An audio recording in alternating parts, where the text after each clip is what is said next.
دعا کی گئی اللہم ادخل علی اہل القبور السرور. قبر سے مراد ہمیشہ عالم برزخ ہے، نہ کہ وہ زمین والے قبر، یہاں پہ صرف جسم اور ہڈیاں یا پھر ان کے جو ہیں خاکستر موجود ہے، عالم برزخ ہے.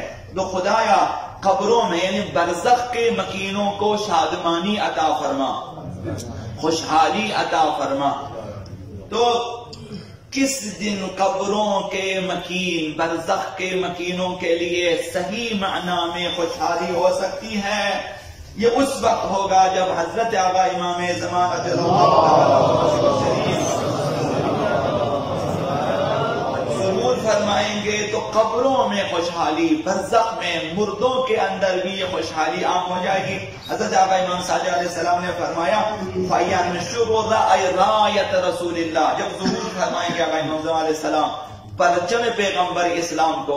اس کی تفصیلات شاید آپ کو معلوم ہے، جنت سے خدا متعال نے بھیجا پیغمبر اسلام کے لیے، بدر کے دن پیغمبر اسلام نے لہرایا، آقا امیر المومنین کے دیا، جنگ بصرہ میں آقا امیر المومنین نے اسے لہرایا، پھر اسے لپاٹا، پھر ائمہ نے اس پرچم کو اپنے پاس رکھا تھا، ان کے آقا امام زمان کے پاس یہ پرچم موجود ہے اور ظہور میں لہرائیں گے. چھٹے امام نے فرمایا پرچم پیغمبر اسلام کو لہرائیں گے جس کی ڈنڈی عرش سے ہے اور جس پرچم پر نصر من اللہ لکھا ہوا ہے کہ جس چیز پر بھی اس پرچم کو جھکائے گا وہ چیز نابود ہو جائے گی. یہ اس کی تاثیر ہے، دست مبارک ہے آقا امام علیہ السلام میں. فَإِذَا عَزَّهَا لَمْ يَبْقَ مُؤْمِنٌ، یہ جس چیز کو یا جس شہر کو یا جس عمارت کو نابود کرنا چاہے، اگر نوجوان اشارہ کریں گے اس علم سے تو وہ نابود. لیکن مؤمنین کے لیے جب یہ پرچم لہرائے گا ہر مؤمن کا دل قوی ہو جائے گا. صار قلبہ کدبر الحدید، ہر مؤمن کا دل فولاد کی طرح مضبوط ہو جائے گا جب پرچم پیغمبر اسلام کو لہرائے گا. وَيُعْطَى الْمُؤْمِنُ قُوَّةَ 40 رَجُلًا، اس وقت جب مومن کا دل مضبوط ہوگا ہر مومن کو 40 مردوں کی طاقت عنایت ہوگی، مردوں کی توانائی اسے عنایت ہوگی. تو اس وقت کا مومن اس زمانے کے 40 مؤمنین کے برابر توانائی رکھیں گے. اس دن کی آرزو کرنی چاہیے.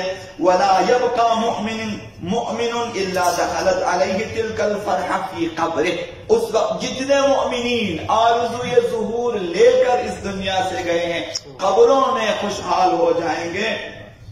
وَذَلِكَ حِينَ يَتَزَاوَرُونَ فِي قُبُورِهِمْ، اس وقت عالم برزخ میں مردے آ جائیں گے، ایک دوسرے کے ساتھ ملیں گے اور وَيَتَبَاشَرُونَ بِقِيَامِ الْقَائِمِ، ایک دوسرے کو ظہور آقا امام زمان کی خوشخبری دیں گے.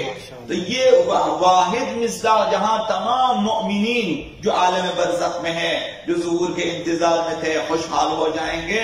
یہ مصداق ظہور آقا امام زمان علیہ السلام ہے.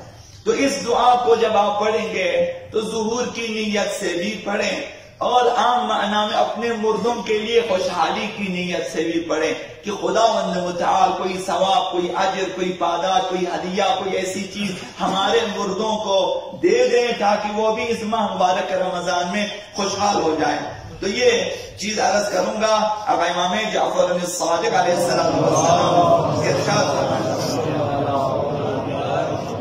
ان المیت لیفرح بالترحم علیہ والاستغفار، مؤمن کے لیے جب وہ جو قبروں میں ہے، مردوں کے لیے جب کوئی شخص ترحم کی دعا کرتا ہے، رحمت کی دعا کرتا ہے کہ خدا اس پہ رحم فرما، مثلا اللہم ارحم فلان، یا استغفار کرتا ہے کوئی مومن کہ خدا اسے بخش دے، اس قدر اس دعا سے مومن خوشحال ہو جاتا ہے جو مر چکے ہیں.